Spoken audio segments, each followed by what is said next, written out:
قسم کھائی ہے۔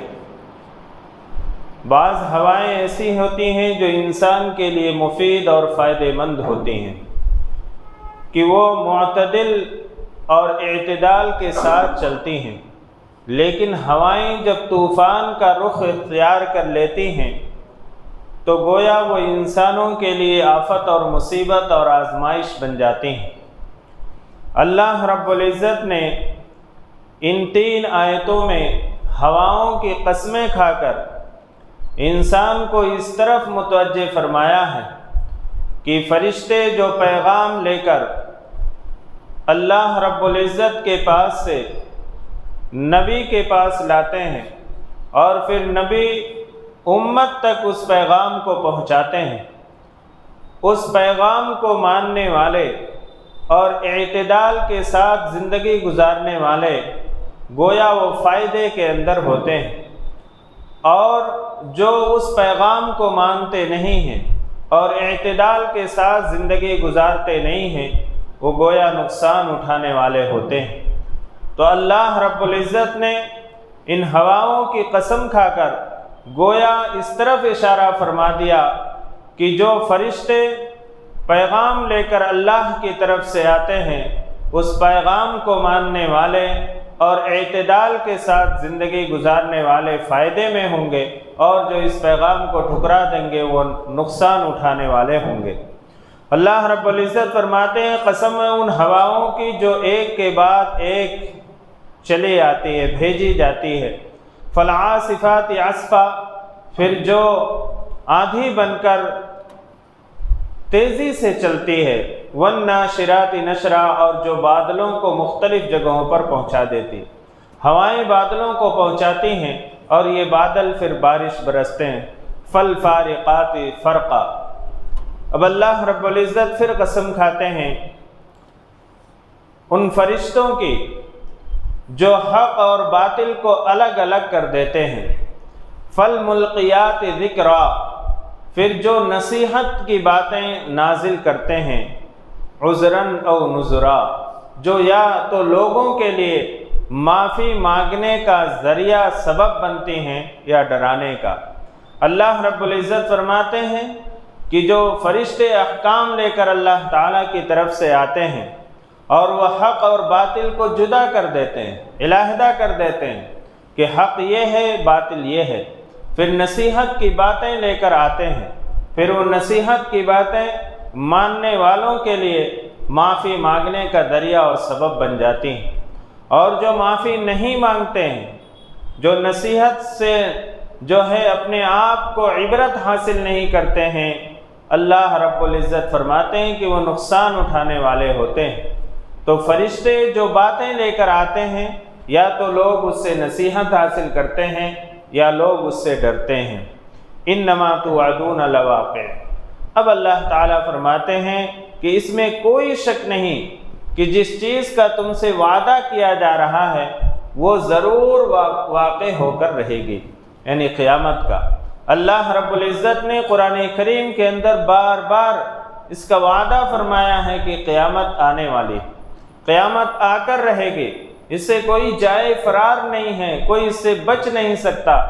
اللہ رب العزت بندوں کو سمجھانے کے لیے قسمیں کھا کر اللہ تعالیٰ فرماتے ہیں انما توعدون لواقع، اس میں کوئی شک نہیں ہے کہ جس چیز کا تم سے وعدہ کیا جا رہا ہے وہ ضرور ہو کر رہے گی۔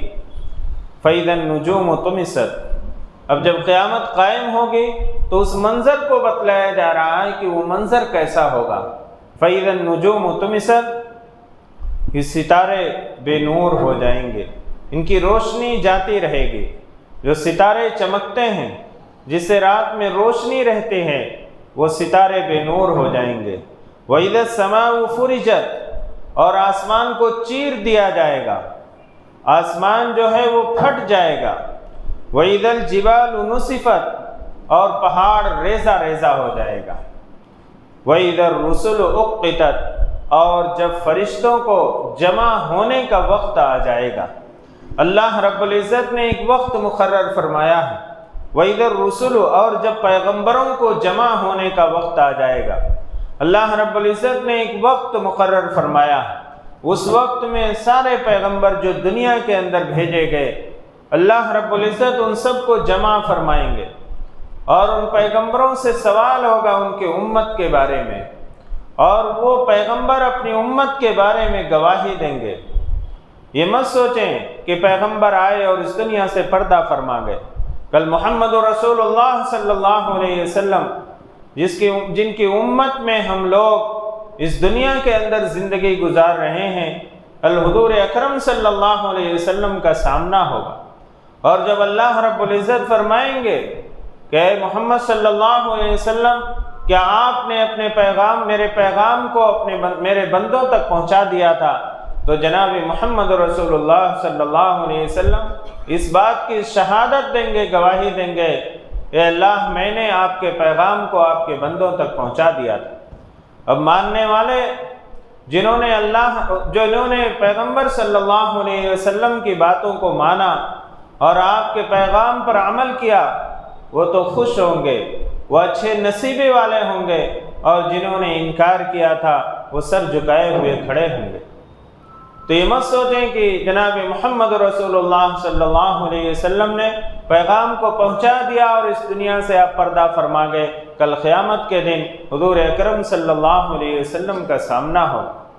اس لیے عقل مندی یہ ہے کہ اس دن کے آنے سے پہلے، کہ جس دن تمام رسولوں کو جمع کیا جائے گا اور رسول اپنی امت کے خلاف گواہی دیں گے، اس دن اور اس موقع سے آنے سے پہلے جناب محمد رسول اللہ صلی اللہ علیہ وسلم کے بتائے ہوئے طریقے کے مطابق زندگی گزار لیں، تاکہ اس دن ہمیں شرمندگی نہ ہو اور ہم اپنے سر کو جھکائے ہوئے کھڑے نہ ہوں۔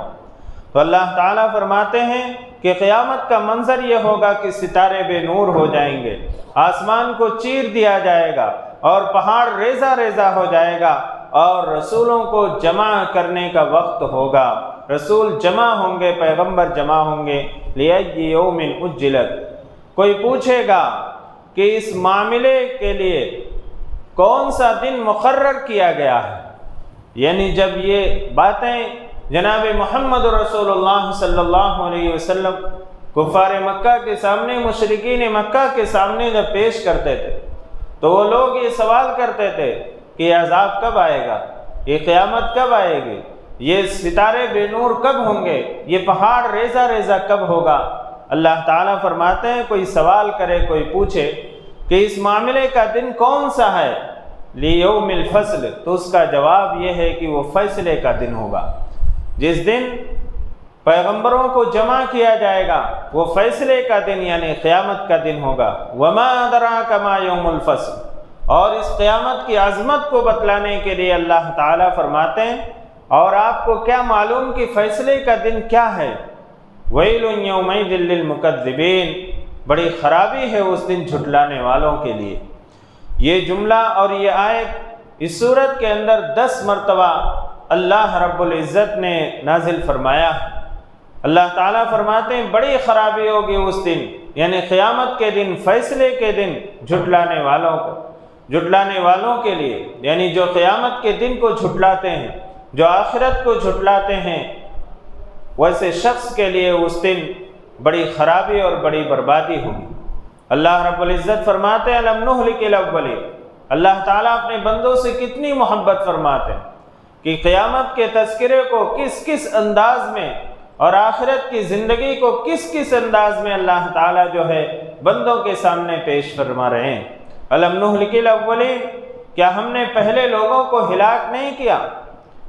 ہم سے پہلے کتنی قومیں ہلاک ہو گئیں، ایسی قومیں کہ جن کی قوت و طاقت کی شہرت تھی، جن کا بول بالا تھا۔ اللہ رب العزت فرماتے ہیں کہ ہم نے پہلے لوگوں کو ہلاک نہیں کیا۔ قرآن کریم کے اندر تو چند قومیں، قوم نوح، قوم عاد، قوم سمود، قوم لوط کا تذکرہ آتا ہے، لیکن انسانی تاریخ اٹھا کر دیکھیں تو کتنے بڑے بڑے بادشاہ اور کتنی قومیں جو ہے اس دنیا سے نیست و نابود ہو گئی، اور ان کے شہر اور ان کی آبادیاں، ان کے کھنڈرات، ان کے نشانات، جب کہیں کوئی کھدائی ہوتی ہے تو وہ چیزیں، ان کے آثار وہ ملتے ہیں اور دکھائی دیتے ہیں۔ کیسی کیسی قوموں کو اللہ رب العزت نے ہلاک کیا۔ ثم نتبعهم الآخرین، اللہ تعالیٰ فرماتے ہیں کہ جو بعد میں آنے والے ہیں ہم ان کو بھی ان کے پیچھے پیچھے چلتا کر دیں گے، یعنی جو بعد میں آنے والے ہیں وہ بھی اس دنیا سے جائیں گے۔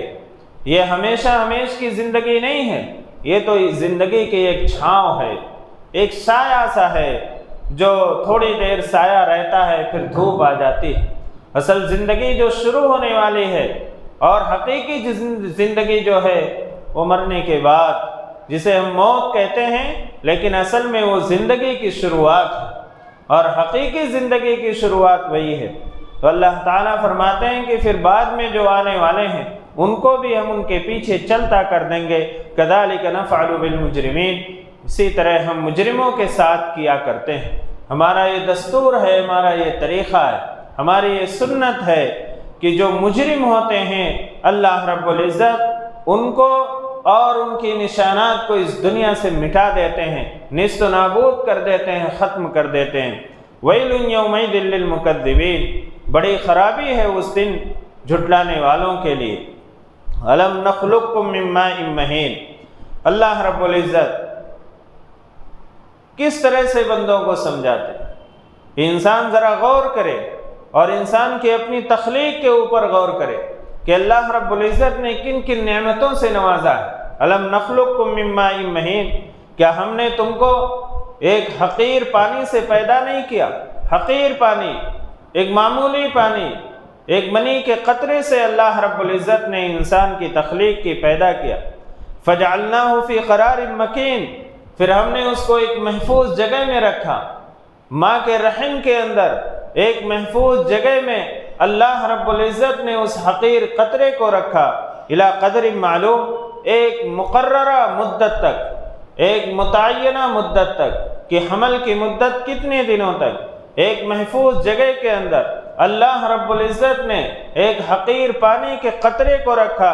فقدرنا فنعم القادرون، پھر ہم نے اندازہ کیا، فنعم القادرون، ہم کتنے بہترین اندازہ کرنے والے ہیں۔ اللہ رب العزت فرماتے ہیں کہ انسان اپنی تخلیق کے اوپر غور کرے کہ ایک منی قطرے کو اللہ رب العزت نے اس کو ایک خوبصورت انسان بنایا، اور کیسی تخلیق کی، کیسا اندازہ کیا۔ اربوں کھربوں انسانوں کے اندر اللہ رب العزت نے ایسی تخلیق کی ہے کہ ایک دوسرے کو پہچاننے میں کوئی غلطی نہیں ہوتی۔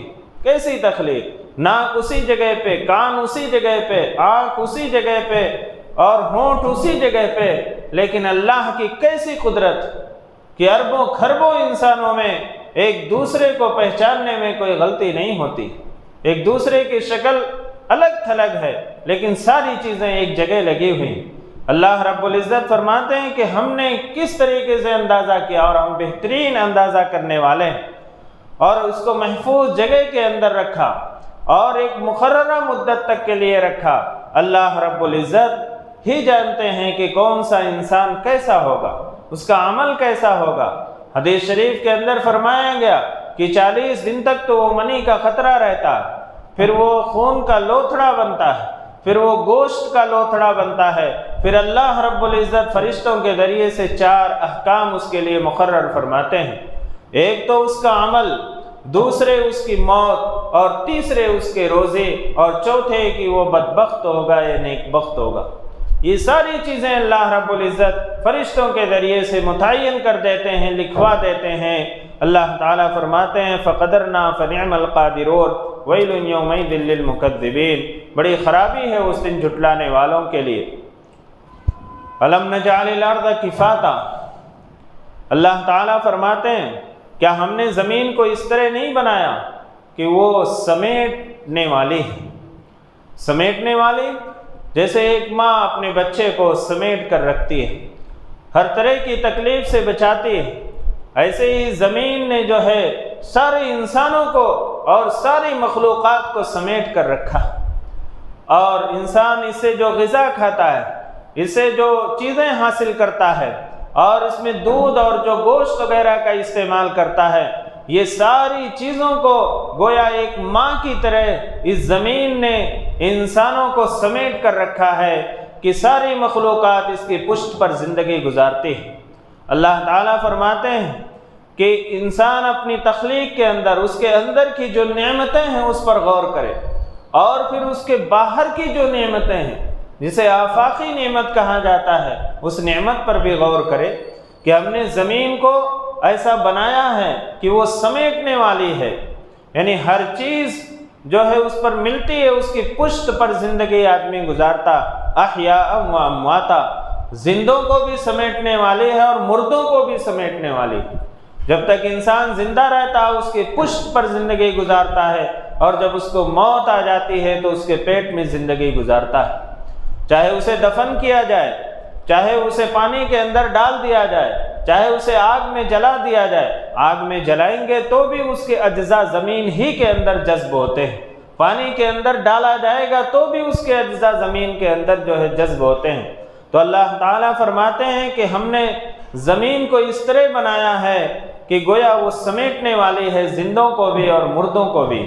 وَجَعَلْنَا فِيهَا رَوَاسِيَ شَامِخَاتٍ وَأَسْقَيْنَاكُم مَّاءً فُرَاتًا، اور ہم نے اس زمین میں اونچے اونچے پہاڑ بنائے ہیں، وَأَسْقَيْنَاكُم مَّاءً فُرَاتًا، اور ہم نے تمہیں میٹھے پانی سے سیراب کرنے کا انتظام کیا ہے۔ وَيْلٌ يَوْمَئِذٍ لِّلْمُكَذِّبِينَ، بڑی خرابی ہے اس دن جھٹلانے والوں کے لیے۔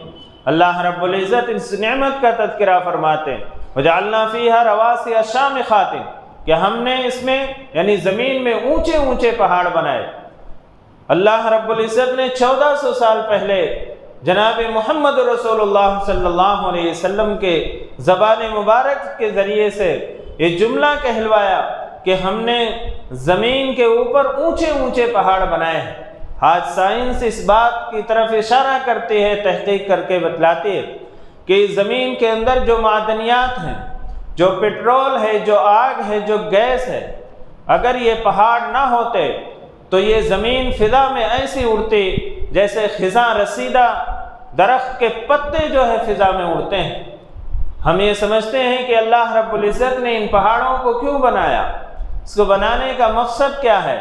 یہ بڑے بڑے پہاڑ جس سے زمین جو ہے تنگ ہو رہی ہے، لیکن اگر اللہ رب العزت نے ان پہاڑوں کو نہ بنایا ہوتا اور اس زمین کے پر جو ہے اس کو میخوں کے لیے استعمال نہ کیا ہوتا، جیسے ایک لکڑی کو دوسری لکڑی سے جوڑنے کے لیے کیل کا استعمال کیا جاتا ہے، میخ کا استعمال کیا جاتا ہے۔ اللہ رب العزت نے قرآن کریم کے اندر فرمایا والجبال اوتادا، کہ ہم نے پہاڑوں کو میخیں بنایا، کہ اس کو گاڑ دیا ہے اللہ رب العزت نے زمین کے اندر، جس سے یہ زمین حرکت نہیں کرتی، ورنہ کشتی کی طرح یہ زمین حرکت کرتی کہ جب چھوٹی کشتی دریا کے اندر ذرا سا ہوا کا رخ بدلتا ہے تو کس طرح سے جو ہے وہ اچکولے کھاتی ہے اور کس طریقے سے جو ہے وہ حرکت کرتی ہے، ایسے ہی زمین یہ ڈگمگاتی ہے ادھر ادھر۔ لیکن اللہ رب العزت نے اس زمین کو ایک جگہ پہ رہنے کے لیے اور مستقر کے لیے، ٹھکانے کے لیے اللہ تعالیٰ نے ان پہاڑوں کو بنایا۔ اور پھر یہ اونچے کیوں بنائے؟ اس کو نیچے بھی بنا سکتے تھے، اس کی گہرائی اوپر اٹھانے کے بجائے اس کو اللہ رب العزت زمین کے اندر اس کو جو ہے دھنسا سکتے تھے اور زمین کے اندر اس کو لے جا سکتے تھے۔ اس میں بھی حکمت ہے، جس حکمت کو اللہ تعالیٰ نے فرمایا وَاسْقَيْنَاكُم مَّاءً فُرَاتًا، کہ ہم نے تمہارے لیے میٹھے پانی سے سیراب کرنے کا انتظام کیا۔ جب برف باری ہوتی ہے تو یہ پہاڑوں کے اوپر یہ برف جم جاتی ہے، اگر یہ پہاڑ نیچے ہوتے تو گرد و غبار سے، کچرے سے یہ پانی اور یہ برف جو ہے وہ میلا ہو جاتا، لیکن اللہ رب العزت نے اس کو بلند فرمایا کہ اس بلندی کے اوپر وہ برف جمے رہتے ہیں، اور پھر جب گرمی ہوتی ہے تو وہ برف پگھلتے ہیں، اور پھر دریاؤں کے ذریعے سے، نالوں کے ذریعے سے، ندیوں کے ذریعے سے، چشموں کے ذریعے سے اللہ رب العزت اس پانی کو زمین کے اندر پھیلا دیتے ہیں، اور پھر اس سے اللہ کی مخلوق جو ہے وہ سیراب ہوتی۔ اگر اس برف کو جمع کرنے کے لیے ہمارے ذمے کر دیا جاتا، ہم اپنے گھروں کے اوپر یا اپنے گھر کے سامنے ہم اس کو جمع کرتے تو وہ پانی آلودہ ہو جاتا، وہ گندا ہو جاتا، وہ جو ہے گرد و غبار سے جو ہے اٹ جاتا اور وہ پانی کی شفافیت ختم ہو جاتی۔ اللہ رب العزت نے اس کو بلند فرمایا اور پھر پانی اسٹور کرنے کا اور پانی کو ذخیرہ کرنے کا ان پہاڑوں کا ایک ذریعہ بنایا۔ تو اللہ تعالیٰ فرماتے ہیں وَاسْقَيْنَاكُم مَّاءً فُرَاتًا، اور ہم نے تمہیں میٹھے پانی سے سیراب کرنے کا انتظام کیا۔ وَيْلٌ يَوْمَئِذٍ لِّلْمُكَذِّبِينَ، بڑی خرابی ہے اس دن جھٹلانے والوں کے لیے۔ اللہ رب العزت نے مختلف انداز سے، مختلف طریقے سے اللہ رب العزت نے انسانوں کو سمجھایا۔ اللہ رب العزت اپنے بندوں سے کتنی محبت کرتے ہیں، انداز بدل بدل کر، الفاظ بدل بدل کر اللہ رب العزت انسانوں کو آگاہ کر رہے ہیں کہ قیامت قائم ہوگی اور آخرت کی زندگی وہی حقیقی زندگی ہے۔ اللہ رب العزت ہم سب کو عمل کی توفیق عطا فرمائے۔ 28 آیتیں مکمل ہو گئی ہیں، باقی 22 آیتیں انشاءاللہ آئندہ ہفتے اس کا ترجمہ و تفسیر کریں گے۔ اللہ رب العزت ہم سب کو عمل کی توفیق عطا فرمائے۔ الحمدللہ رب العالمین والعاقبۃ للمتقین والصلاة والسلام علی سید الانبیاء والمرسلین محمد وعلی آلہ واصحابہ اجمعین۔ ربنا آتنا فی الدنیا حسنۃ وفی الآخرۃ حسنۃ وقنا عذاب النار وقنا عذاب القبر وقنا عذاب الحشر وقنا من فتنة المسیح الدجال وقنا من فتنة المحیا والممات یا حی یا قیوم یا ودود یا ذو العرش المجید یا فعال لما یرید۔ یا رحم الراحمین ہماری خطاؤں کو معاف فرما دیجیے۔ یا رحم الراحمین ہم گنہگار خطاوار قصوروار بندے ہیں۔ یا رحم الراحمین آپ بڑی بڑی خطاؤں کو معاف فرمانے والے ہیں، حتیٰ کہ کفر اور شرک کو بھی توبہ کرنے سے معاف فرما دیتے ہیں۔ یا رحم الراحمین ہم سب کی خطاؤں کو، لغزشوں کو درگزر فرما دیجیے۔ یا رحم الراحمین جو بیمار ہیں انہیں شفائے کاملہ عاجلہ دائمہ مستمرہ عطا فرمائیے۔ جو پریشان حال ہیں ان کی پریشانیوں کو دور فرما دیجیے۔ جو ضرورت مند ہیں ان کی جائز ضرورتوں کی تکمیل فرما دیجیے۔ یا رحم الراحمین ہم سب کو صحت و تندرستی عطا فرمائیے۔ تمام شرور و فتن سے ہم سب کی حفاظت فرما لیجیے۔ یا رحم الراحمین لوگوں کی بدخواہی سے، بدنگاہی سے، برا چاہنے سے، نفس و شیطان کے مکر و فریب سے ہم سب کی حفاظت فرما لیجیے۔ یا رحم الراحمین جن گھروں کے اندر نوجوان بچے بچیاں ہیں جو نکاح کی عمروں کو پہنچ چکے ہیں، یا رحم الراحمین ان کے لیے مناسب شرعی جوڑے کا انتظام فرما دیجیے۔ یا رحم الراحمین جن شادی شدہ لوگوں کی گود اولاد سے خالی ہیں، یا رحم الراحمین انہیں نیک صالح اولاد عطا فرما دیجیے۔ یا رحم الراحمین ہم میں سے جن کے والدین یا ان میں سے کوئی ایک باحیات ہیں، یا رحم الراحمین ان کو صحت و تندرستی عطا فرمائیے، ان کے عمروں میں برکت عطا فرمائیے، اور ان کے سایہ عاطفت کو ہمارے سروں پر تا دیر قائم اور دائم رکھیے۔ اور ہم میں سے جن کے والدین یا ان میں سے کوئی ایک اس دنیا سے رخصت ہو گئے، یا رحم الراحمین ان کی مغفرت فرما دیجیے، انہیں کروٹ کروٹ جنت نصیب فرمائیے، جنت الفردوس میں اعلیٰ مقام عطا فرمائیے۔ یا رحم الراحمین جب تک زندگی عطا فرمائیے ایمان اور عمل صالح پر قائم اور دائم رکھیے، اپنا مطیع اور فرما بردار بنائے رکھیے، اور جب اس دنیا سے جانے کا وقت آئے، یا رحم الراحمین ہم سب کا خاتمہ اکمل ایمان پر نصیب فرمائیے۔ یا رحم الراحمین حضور اکرم صلی اللہ علیہ وسلم نے جن جن خیر کا سوال کیا ہم سب کو اس میں حصہ عطا فرمائیے، اور جن جن شر سے پناہ مانگی ہم سب کی اس سے حفاظت فرما لیجیے۔ یا رحم الراحمین حضور اکرم صلی اللہ علیہ وسلم کے صدقہ طفیل ہماری دعاؤں کو قبول و منظور فرما لیجیے۔ ربنا تقبل منا انک انت السمیع العلیم وتب علینا انک انت التواب الرحیم برحمتک یا ارحم الراحمین۔